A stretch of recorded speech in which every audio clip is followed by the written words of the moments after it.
जय श्री राम। रामचरितमानस की कथा में आप सबों का स्वागत है। तो चलिए प्रभु श्री राम के आशीर्वाद से आज की कथा को आरंभ करते हैं। मणि मानिक मुक्ता छवि जैसी, अहि गिरि गज सिर सोहन तैसी। नृप करीट तरुणी तनु पाई, लहई सकल शोभा अधिकाई। गोस्वामी तुलसीदास जी कह रहे हैं, ये जो मेरा रचना है रामचरितमानस का, ये मणि मानिक मोती जैसा सुंदर छवि वाला है, जो कि सांप पर्वत हाथी के मस्तक पर वैसे भी शोभा नहीं पाता। जैसे कि मणि मानिक राजा के मुकुट और नौ युवती स्त्री के शरीर को पाकर ही ये सब अधिक शोभा को प्राप्त होते हैं। आगे कहते हैं, ते सही सुख कवित बुद्धि कहहि, उपजहि अनत अनत छवि लहहि। भक्ति हेतु विधि भवन बिहाई, सुमिरत सारद आवति धाई। इसी तरह बुद्धिमान लोग कहते हैं कि कवि की वाणी से उत्पन्न हुई कविता वहाँ शोभा पाती है जहाँ उसके विचार प्रचार और उसमें कथित आदर्श का ग्रहण और अनुसरण होता है। अर्थात कहने का मतलब है कि जो सुंदर कविता होता है, रचना होता है, उसको वहाँ मान सम्मान मिलता है जहाँ कोई उसकी वाणी को समझ पाता है। और ऐसी कविता के स्मरण करते ही भक्ति के कारण सरस्वती जी भी ब्रह्मलोक को छोड़कर दौड़ी आती है। राम चरित सर बिनु अनवाहे, सो श्रम जाई न कोटि उपाय। कवि कोविद अस हृदय विचारे, गावहि हरि जस कलिम लहारे। सरस्वती जी की दौड़ के आने की वह थकावट रामचरित रूपी सरोवर में नहलाए बिना दूर नहीं हो सकता। उसके अलावा आप करोड़ों उपाय ही क्यों ना कर ले। ऐसे विचार को हृदय में लाने के बाद ही कवि और पंडित कलयुग के पाप को हरने वाले श्री हरि के यश की गान करते हैं। किन्ह प्रकृति जग गुण गाना, सिर धुनि गिरा लागत पछताना। हृदय सिंधुमती सीप समाना, स्वाति शारदा किन्ह सुजाना। संसारिक मनुष्यों का गुणगान करने से सरस्वती जी सिर धुनकर पछताने लगती है कि मैं क्यों इसके बुलाने पर आ गई। और बुद्धिमान लोग हृदय को समुद्र, बुद्धि को सीप और सरस्वती जी को स्वाति नक्षत्र के समान कहते हैं। जो बरसई बर बारी विचारो, होई कबित मुक्ता मणि चारो। इनमें से यदि श्रेष्ठ विचार रूपी जल बरसता है तो मुक्ता मणि के समान सुंदर कविता होती है। जुगति बोध पुनि पोहि अहि, रामचरित बर ताग। पहि रही सज्जन बिमल उर, शोभा अति अनुराग। उन कविता रूपी मुक्ता मणियों को युक्त से बांधकर फिर रामचरित रूपी सुंदर तागों में पिरोकर सज्जन लोग अपने निर्मल हृदय में धारण करते हैं, जिससे अत्यंत अनुराग रूपी शोभा होता है। कहने का मतलब है कि जैसे लोग मुक्ता मणि को अपने अंगुली में धारण करने से पहले या तो उसमें सोना का अंगूठी बनवाकर उसमें डाल के पहनते, या फिर चांदी का, या फिर जिसकी जैसी भी क्षमता हो, वैसे ही जो सज्जन लोग हैं इस रामचरितमानस को सुंदर तागे में पिरोकर अपने हृदय में बड़ा ही निर्मल पूर्वक धारण करेंगे और बड़ा ही चाव के साथ इसे सुनेंगे और इससे आनंद उठाएंगे। जे जन्मे कलिकाल कराला, करबत बायस वेश मराला। चलत कुपंथ वेद मग छाड़े, कपट कलेवर कलिमल भांडे। जो कराल कलयुग में जन्मे हैं, जिनकी करनी जो है कौवे के जैसा है, लेकिन उनका वेश जो है हंस के समान है। जो वेद के मार्ग को छोड़कर कुमार्ग पर चलते हैं, जो कपट की मूर्ति हैं और कलयुग के पापों के भांडे हैं। बंचक भगत कहाई राम के, किंकर कंचन कोह काम के।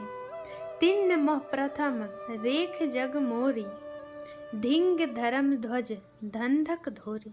तुलसीदास जी कह रहे हैं कि संसार के ऐसे लोगों में सबसे पहले गिनती मेरी है, जो श्री राम जी के भक्त का लाकर लोगों को ठगते हैं, जो धन लोभ क्रोध और काम के गुलाम हैं, और जो धिंगा धिंगी करने वाले धर्मध्वजी हैं, अर्थात धर्म की झूठी झंडा को फहराने वाले दंभी हैं और कपट के धंधों का बोझ ढोने वाले हैं।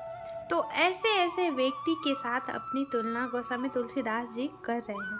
आगे कहते हैं, जो अपने अवगुण सब कहूँ, बाढ़ई कथा पार नहीं लगहूँ। ताते मैं अति अल्प बखानी, थोरे महु जानहि सयानी। इसका मतलब है, यदि मैं अपने सब अवगुणों को कहने लगूं तो कथा बहुत बढ़ जाएगी। तुलसीदास जी कह रहे हैं कि अगर मैं सिर्फ अपने अवगुणों का ही वर्णन करने लगूं तो ये जो रामचरितमानस का कथा है बहुत ही बड़ा हो जाएगा, मैं पार नहीं पाऊंगा। इसलिए मैंने बहुत ही कम अवगुणों का वर्णन किया है, जिसको बुद्धिमान लोग थोड़े से में ही समझ जाएंगे कि मेरे गुण क्या है और मेरे अवगुण क्या है। समुझी विधि विधि बिनती मोरी, को न कथा सुनी दे ही खोरी। एते हु पर करी हहि जे आशंका, मोहिते अधिक ते जड़ मति रंका। मेरी अनेक प्रकार की विनती को समझकर कोई भी इस कथा को सुनकर दोष नहीं देगा। इतने पर जो भी शंका करेगा वे तो मुझसे भी अधिक मूर्ख और बुद्धि के कंगाल हैं। कभी न हो नहीं चतुर कहाऊं, मति अनुरूप राम गुण गाऊं। कह रघुपति के चरित अपारा, कह मति मोरे नीरत संसारा।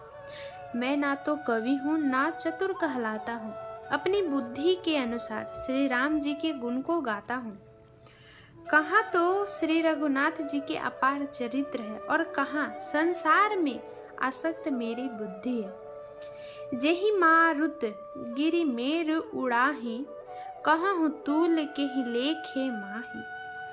समुझत अमित राम प्रभु ताई, करत कथा मन अति कदराई। जिस हवा से सुमेरु जैसा पर्वत उड़ जाते हैं, कहिए तो उसके सामने रुई किस गिनती में है। श्री राम जी की असीम प्रभुता को समझकर कथा रचने में मेरा मन बहुत हिचकता है। आगे की लाइन दोहा है, सारद शेष महेश विधि, आगम निगम पुराण, नेति नेति कहीं जासि गुना, कर है निरंतर गान। सरस्वती जी, शेष जी, शिव जी, ब्रह्मा जी, शास्त्र, वेद और पुराण, ये सब जो है नेति नेति कहकर, यानी पार नहीं, ऐसा नहीं कहते हुए सदा जिनके गुणगान करते हैं।